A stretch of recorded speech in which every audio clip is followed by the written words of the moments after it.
Vous parlez d'un changement, d'une recomposition politique. On est en direct avec Juan José Dorado. Vous êtes journaliste espagnol à la région. Bonjour Juan José Dorado, est-ce que vous m'entendez? Vous êtes bien avec nous.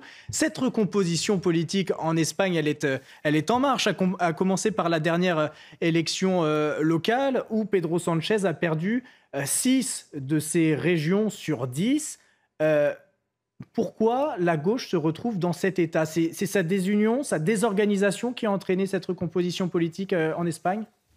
Alors, la première des choses, c'est qu'il y a une recomposition, effectivement, il y a une recomposition politique lors des élections locales et régionales en Espagne, c'était le 28 mai, mais les résultats de ce soir sont en train de surprendre tout le monde parce qu'on est à 83% des scrutins, des votes qui ont été scrutés, et pour l'instant, le Parti populaire est en tête, mais avec 135 députés, mais loin des 150 qu'on lui prédisait. Et même donc, en additionnant les voix du parti Vox, ils n'arrivent pas à avoir cette majorité absolue que par contre le Parti socialiste pourrait avoir, puisque vous savez, le Parti socialiste gouvernait jusqu'à aujourd'hui avec les radicaux des Podemos, mais gouvernait aussi avec les indépendantistes de droite au Pays Basque, les indépendantistes de gauche au Pays Basque, les indépendantistes de droite et de gauche en Catalogne. Donc, cette coalition qu'en Espagne on appelle la coalition Frankenstein pourrait rééditer effectivement un nouveau gouvernement de gauche. Il faut attendre ces 15% encore qui restent à scruter, mais ce qui est vrai, c'est que même si le Parti populaire est devant et qui va gagner ces élections, peut-être qu'il n'aura pas la possibilité justement de pouvoir gouverner, parce que du côté de la gauche, la coalition de tous les partis de gauche qui soutenaient Pedro Sánchez pourrait arriver à cette majorité. Philippe Guibert avait une question à vous poser, Juan José Dorado. Oui, bonsoir monsieur. Ce que vous dites est très intéressant. Moi, ce que je lis, c'est que les indépendantistes catalans qui ont soutenu Sánchez ces dernières années ne le soutiendraient pas. Et donc, dans ce cas-là, on se retrouvait dans une situation sans majorité. Est-ce que ce que je lis est juste? Oui, c'est-à-dire qu'aujourd'hui, le gouvernement des coalitions, c'est Parti socialiste et Podemos, avec des ministres des Podemos, et les partis indépendantistes, que ce soit catalans ou basques, soutenaient le gouvernement, mais n'étaient pas dans le gouvernement. C'est ça. C'est cette coalition, encore une fois, qu'on appelle Frankenstein du côté de l'Espagne, parce que ça réunit des nationalistes, des indépendantistes, des droites et des gauches. Cette coalition, effectivement, pourrait être rééditée. C'est ça qui est un peu très particulier dans cette élection, c'est que tous les sondages jusqu'à aujourd'hui donnaient une large victoire au Parti populaire qui, avec Vox, aurait pu atteindre cette majorité. Mais pour l'instant, les Espagnols ont décidé de resserrer quand même un tout petit peu le vote. Vous savez que le Parlement espagnol, c'était 17 formations différentes. Après cet scrutin, il va y avoir entre 10 et 12. Donc il y a des formations qui ont disparu, mais la réalité, c'est qu'on ne compte pas en parti politique, on compte en bloc. Le bloc de droite et les autres. Et c'est là où, effectivement, pour l'instant, Pedro Sánchez, même s'il a moins de députés, pourrait peut-être rééditer donc un nouveau gouvernement des coalitions avec des appuis indépendantistes, comme il l'a fait ces 3 dernières années. Juan José Dorado, est-ce qu'on peut parler d'un certain courage de la part de Pedro Sánchez de se confronter aux urnes finalement? Oui, il faut du courage parce que d'un côté, c'est l'Espagne qui préside l'Union européenne et c'était le risque de parasiter complètement la présidence espagnole de l'Union européenne avec ces élections, puisque depuis qu'elles ont été convoquées, depuis 2 mois, le président travaille notamment pour sa campagne électorale au détriment de l'Europe. Donc c'était un risque et c'est du courage. Mais c'est aussi du courage forcément parce qu'il aurait pu aussi être attentiste et se dire qu'il avait encore 4, 5, 6 mois pour essayer de se récupérer de cette défaite électorale de fin mai. Donc il y a eu du courage. Après, ce qu'on voit, c'est qu'aujourd'hui, les résultats ne sont pas clairement ni pour l'un ni pour l'autre, même si c'est le Parti populaire qui va gagner les élections en termes des députés, mais le Parti socialiste ne prend pas une raclée, il va même gagner 2 députés par rapport au dernier Parlement.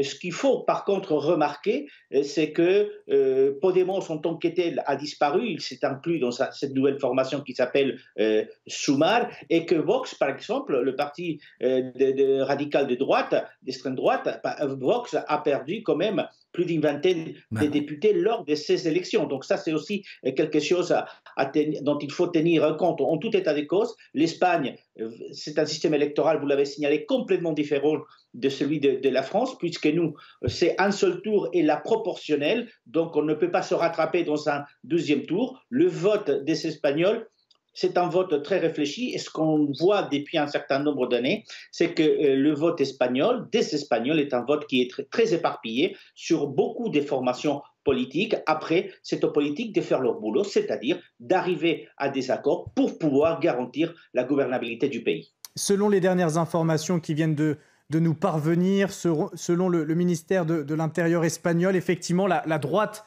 prendrait la tête de ce scrutin à plus des 3/4 des suffrages exprimés. Ni la gauche, ni la droite remportent l'élection, parce qu'encore une fois, c'est très serré. Vous avez ces images en direct qui nous parviennent de Madrid. Nous sommes dans le camp de droite, le Parti populaire, au siège d'Alberto Ferro. On a vu quelques drapeaux tout à l'heure se lever. Je vais simplement vous demander, Juan José Dorado, est-ce que ces dernières heures, les sondages qui donnaient la droite amplement gagnante de cette élection, est-ce que vous avez constaté en Espagne des manifestations de la gauche, manifestant contre notamment le parti nationaliste Vox? Est-ce que vous avez senti une montée de la contestation et de la mobilisation à gauche?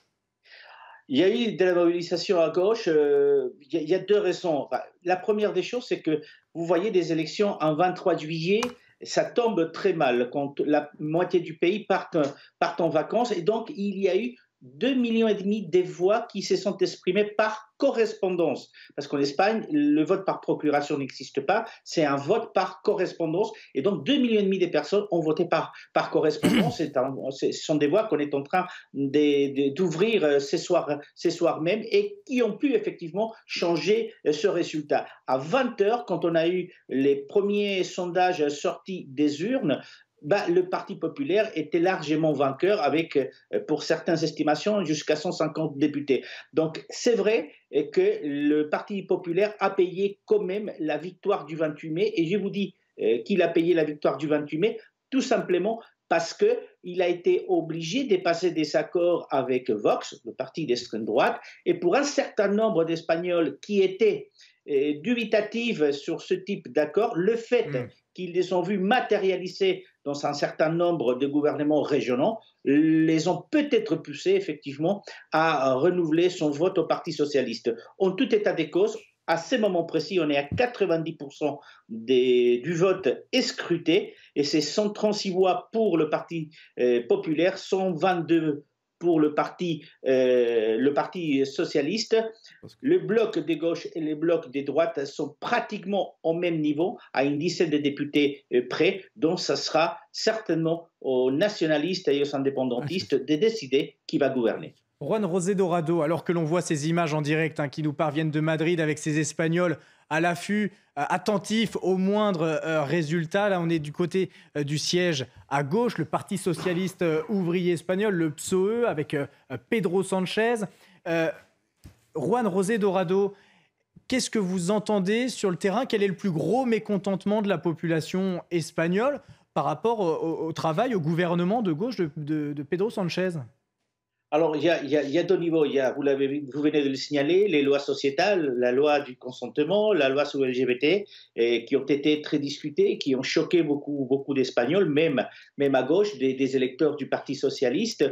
Il y a eu aussi la réforme du code pénal pour réduire les peines des indépendantistes, le fait que le président ait gracié les indépendantistes qui avaient été aussi condamnés par le tribunal suprême espagnol. Ça, c'est des décisions politiques qui, pour beaucoup d'Espagnols, étaient le prix à payer pour se maintenir au gouvernement. Et ça, pour beaucoup d'Espagnols, le fait de céder devant les indépendantistes catalans et basques, ben ça a du mal à passer. Et donc ça, c'est les critiques qui ont été payées dans les urnes le 28 mai par les gouvernements espagnols. C'est vrai que pour cette élection... Et pourquoi ça ne s'est pas transformé?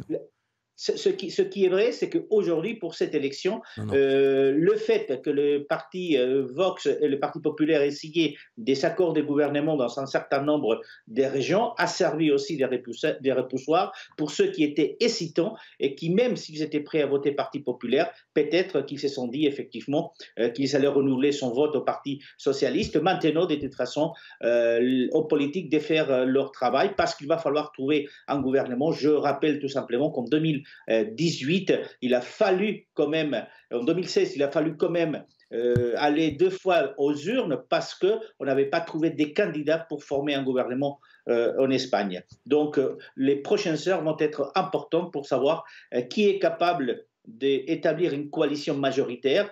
Pour l'instant, vu le résultat, ça sera plutôt le Parti socialiste qui serait en mesure, pour quelques voix, de trouver cette coalition pour l'investiture de Pedro Sánchez, mais il reste encore 8% à scruter. On est à 92%, le dernier chiffre qui vient de tomber, et donc à 92%, le Parti socialiste serait en mesure de rééditer la coalition Frankenstein qui gouvernait jusqu'aujourd'hui. Alors, ce sont vos chiffres. Vous êtes sûrement en avance, hein. C'est peut-être le décalage horaire, on va dire ça comme ça. Vous êtes en avance sur les chiffres, mais on ne manquera pas d'actualiser nos chiffres au fur et à mesure qui nous parviendront en quelques